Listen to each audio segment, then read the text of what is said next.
That is an outstanding number to me. I never thought I would see it, Laura Coates.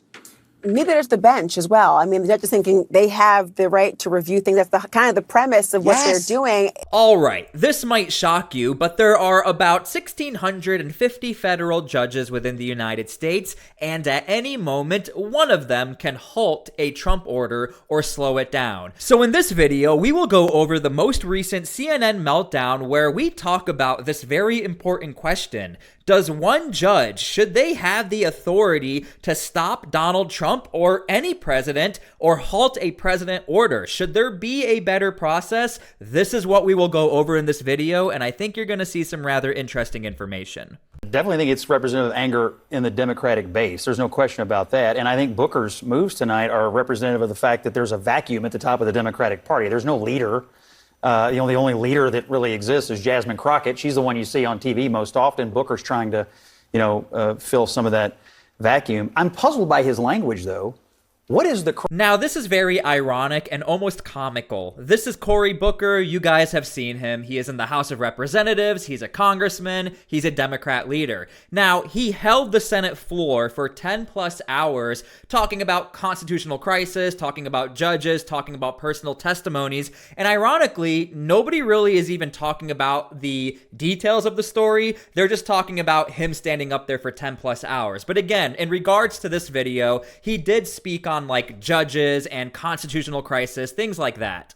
Of a person that is doing tyrannical things as he takes our Constitution and continues to trash it as he's running into judge after judge after judge that's trying to stop him, but we've already seen that he wants to ignore judges, or if he gets real rulings he doesn't like, he trashes the judges. And even the Chief Justice, appointed by a Republican, says to him, no, this is not right, this is not who we are, this is not how we do things in America.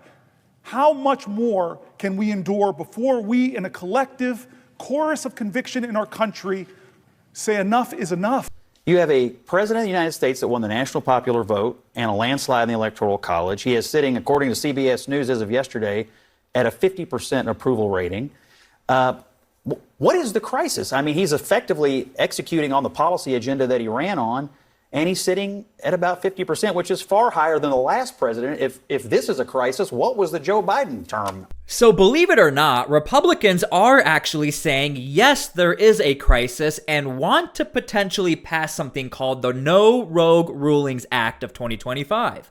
And this will actually protect everybody. It's pretty much to ensure, and go look this up, what it ensures is that a federal judge will still keep the right to make a proclamation or an order to stop a president. It doesn't matter if it's Donald Trump, whoever. But, however, with the No Rogue Rulings Act, this will make sure that 3 random judges are selected to review and make sure that what that one judge said is actually constitutional, and then it gets pushed up to the Supreme Court. Again, this is my opinion. You can leave them down below. I think this protects everybody, not only just Republicans, because yes, right now Donald Trump is winning, Republicans are happy, but in the long run, you might have, again, one rogue judge out of 1,600 plus judges. That's a little scary if you ask me. Sometimes there are just some poll numbers that just jump up off the screen at me. Let's take a look here. All right, allow judges to review Trump's policies. Look at this. Overall, 77% say yes, compared to 23% that say no. Among Republicans, it is a majority, Laura, but it's just 56%. Look at this, 44% say no, judges do not have the right to review Trump's policies. That is an outstanding number to me. I never thought I would see it, Laura Coates. Look, without a doubt, it's definitely a little shocking if 44% of Republicans don't want judge reviews on Donald Trump. However, I think we are leaving out a little bit of context. I will play the rest of this clip later, but here is the context that's actually really shocking and why we are seeing a lot of doubt in the judicial process of the United States. According to Harvard Law Review, there were 96 nationwide injunctions ordered by district courts from 2001 to 2023. 2/3 of them, 64, were issued during President's time in office. Furthermore, 92% of the injunctions against President Trump were issued by judges appointed by Democratic presidents. Since January 20th, 2025, lower courts have imposed 15 nationwide injunctions against the current Trump administration. This is compared to 6 during George W. Bush's 8 years, 12 during Barack Obama's 8 years, and 14 during Joe Biden's 4-year term.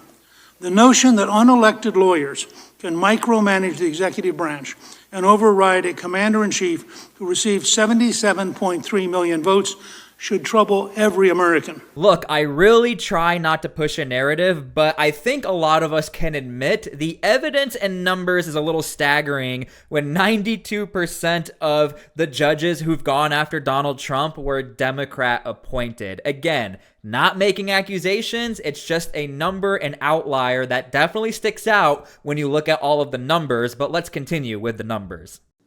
Maybe there's the bench as well. I mean, the judge is thinking they have the right to review things. That's the kind of the premise of what they're doing. It's stunning to think about these numbers at this point in time. You know, Elon Musk, as you know, he's been calling to actually impeach judges who rule against Trump. How do Republicans feel about that? Oh, boy. Again, you know, you wouldn't believe it until you poll it. Impeach judges who rule against Trump. Look, 65% of the overall public opposes. But look at the majority of Republicans, Laura. 59% support this idea of impeaching judges who rule against Donald Trump. So Elon Musk, in this particular case, is with the majority of the Republicans. Again, this is poll numbers. I wouldn't believe them unless I saw them. But they're here loud and clear, Laura.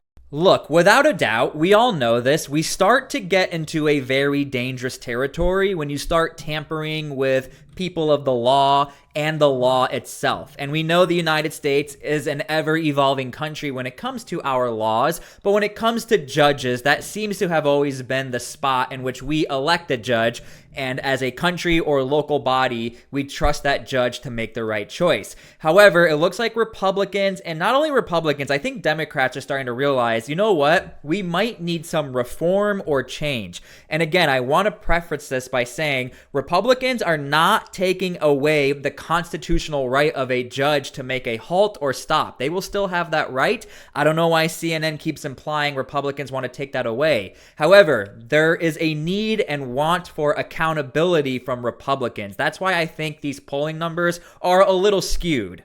A mega crisis? I don't know. I think the crisis is that we're seeing people deported without due process. We're seeing the very fundamental aspects of our democracy at question. That's what people are scared about. And so they want to see, I think the one thing you and I can agree on, Scott, right now is the Democrats aren't doing what they need to do. Can we agree on that? Well, I don't know. I think we can all agree on that. Let me put it this way. You raise a good question because I think, and look, my party's gone through this. You lose, and then everybody wants you to do something, right? What are we going to do? Sometimes there's not much to do. I am tired of talking about this, but if you want to go learn more about why Donald Trump is able to skip the quote-unquote judicial process as far as deportations, go watch my most recent video with Scott Jennings and Joe Rogan on the thumbnail. You'll find it, and you'll learn a lot. I go into detail as to how the Trump administration is getting away, not in a derogatory way, without doing all of these judicial processes, et cetera, et cetera. The video will explain all of it. The problem that we have right now is that if we continue down this road, then we will not have a rule of law because we have people that are currently serving and they're saying things like, ignore the judge's order. What it means to have law and order in this country is that you follow the order and you go through the appeals process, even if you dislike what the judge did. Thank you, and I yield. And I'll yield back to Mr. Issa. Mr. Issa, you had a question for me, which I'll yield to you now if you want to. Now that there's no time left. Thanks, Eric. I'm entertain it. You're good. You're good at that, but I'll take my own time. I'll recognize myself. And I'm going to note that when Ms. Ocasio-Cortez, or AOC as we know her, filed articles of impeachment on Justice Thomas and Alito, Ms. Crockett was one of the co-sponsors along with Mr. Cohen, both members of this committee. It does seem interesting that when the shoe is on the other foot, everyone is self-righteous. And I think this is a good example.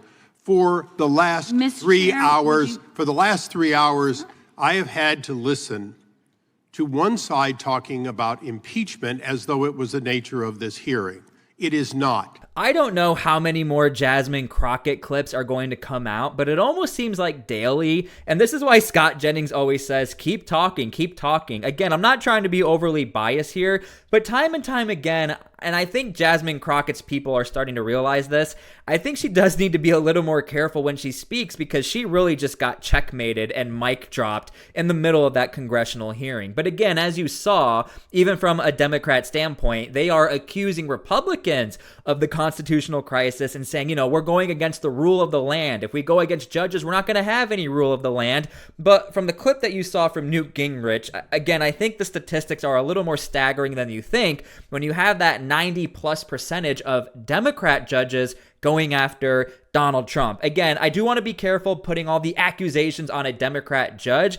But again, and I'm not accusing that this is the Democrat's fault and a Democrat judge's fault, but when you have these outliers, I think you do need to start looking into either motives or ways that we might need to equal this out, because we all have to admit, this is my opinion, maybe you might agree with me, we all have biases, guys.